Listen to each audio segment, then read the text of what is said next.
সারা বছর আমরা যতই পিঠা খাই না কেন, শীতের মধ্যে পিঠা খাওয়ার মজাই কিন্তু আলাদা।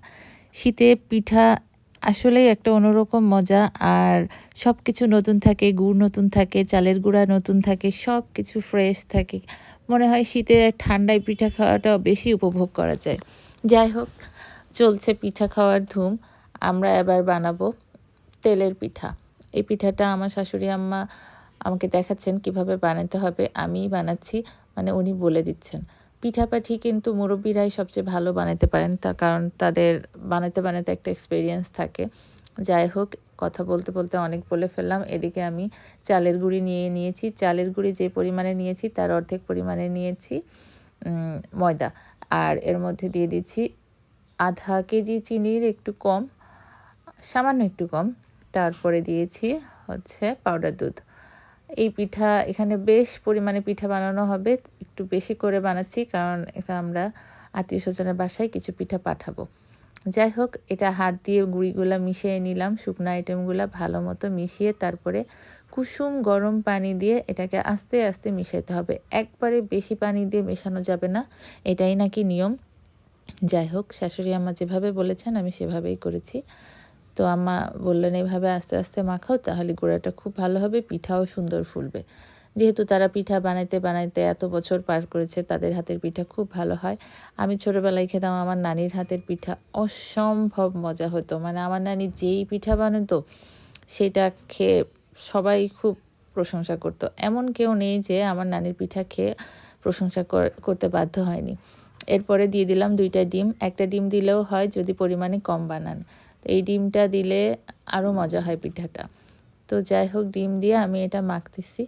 আর বলি একটু আমার নানির গল্প। কারণ আমার নানির পিঠা আসলেই খুব মজার হয়। আর আমার নানি বাড়িতে কখনো অল্প পিঠা বানাতো না। অনেক পিঠা বানাইতো প্রচুর পরিমাণে। মানে আশেপাশের অনেক বাড়ি থেকে মানুষজন এসে শুধু পিঠা খেয়ে যেত। আমার নানির ভাবটা ছিল এমন যে, "আমি বানাইতেই আছি, তোমরা খেতেই থাকো।" এমন। আর পিঠা বানাইতে আমার নানিকে দেখতাম না কখনো টায়ার্ড বা ক্লান্ত হইতে। সে মনে হয় বানায়ে সবাইকে খাওয়াইতে পারলেই খুশি। এমন একটা অবস্থা। যাই হোক, কথা বলতে, বলতে আমার পিঠার ডোটা করা হয়ে গেছে। দেখলেন তো, পাতলা মতো যখন হয়ে আসবে, একেবারে পাতলাও হবে না আবার মোটাও হবে না। সেই সময় এটা হচ্ছে হয়ে যাবে। তো চুলার উপর তেল গরম করতে দেয়া হলো। এটা ডুবো তেলে ভাজতে হয়। তাই কালো বড় কড়াইটা নিয়ে এটার মধ্যে একটু ডো দিয়ে দেখা হলো যে কি হচ্ছে। এই যে ঠিক এরকম হলে একটু নেড়ে চেড়ে প্রতিবার নেড়ে, নেড়ে এভাবে এরকম একটা গোল চামচে দিতে হবে। এটা কাঠের গোল চামচ। তো এটাতে দিয়ে দিলে সুবিধা হয় আরকি। পরিমাণ মতো দেয়া যায়। সব পিঠার সাইজ একরকম হয়। তো যাই হোক, এটাতে দেয়া হচ্ছে। ১ম পিঠা তো এটা উপরে উঠতেছে না, নিচে একটু লেগে যাচ্ছে। ২-১ টা পিঠা এরকম হয় ১ম, তারপরে ঠিক উঠে আসে। আমার নানি এখনো আলহামদুলিল্লাহ বেঁচে আছেন। আর আমার নানির হাতের পিঠা আমার শ্বশুরবাড়ির লোকজনও খেয়ে এখনো প্রশংসা করে। বলে, "তোমার নানি আসলেই খুব মজার পিঠা বানায়।" কি বলবো? আমার নানির পিঠার কথা বললে আসলে শেষ করা যাবে না। যাই হোক, এই যে আমাদের ১ম পিঠাটা একটু লেগে গিয়েছে, কিন্তু সুন্দর ফুলে উঠেছে। আর পিঠাটাও হয়েছিল খুব মজার। পিঠা আমরা যাদের বাসায়, বাসায় পাঠিয়েছি সবাই খুব প্রশংসা করেছে। আর আমরা তো খেয়েছি খুব মজা করে। এই তো পিঠা হয়ে গেল। এখন উঠায় নিব, আরেকটা পিঠা দিব। এরপরের পিঠাগুলা ইজিলি উঠে আসছে। কোনো সমস্যা করেনি। ১টা একটু এরকম হয়ই, এটা নিয়মই। যেকোনো পিঠাই ১ম কড়াই থাকে, ১ম সবকিছু থাকে। একটু এদিক সেদিক হতে পারে। কিন্তু বাকিগুলা দেখবেন খুব সুন্দর হবে।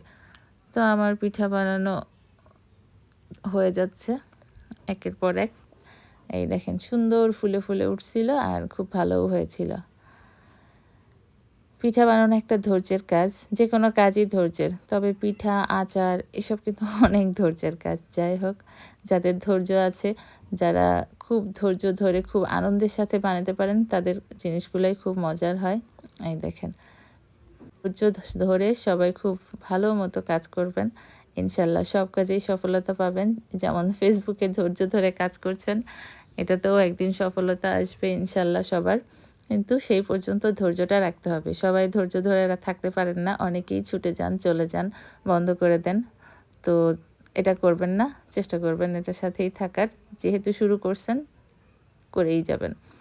কথা বলতে বলতে পিঠা কিন্তু হয়ে গেছে। অনেক পিঠা বানিয়েছিলাম। অল্প কিছু নিয়ে আমি একটু ছবি তুললাম, ভিডিও করলাম। তো সবাই ভালো থাকবেন আর শীতের ভিতরে অনেক বেশি বেশি পিঠা খাবেন।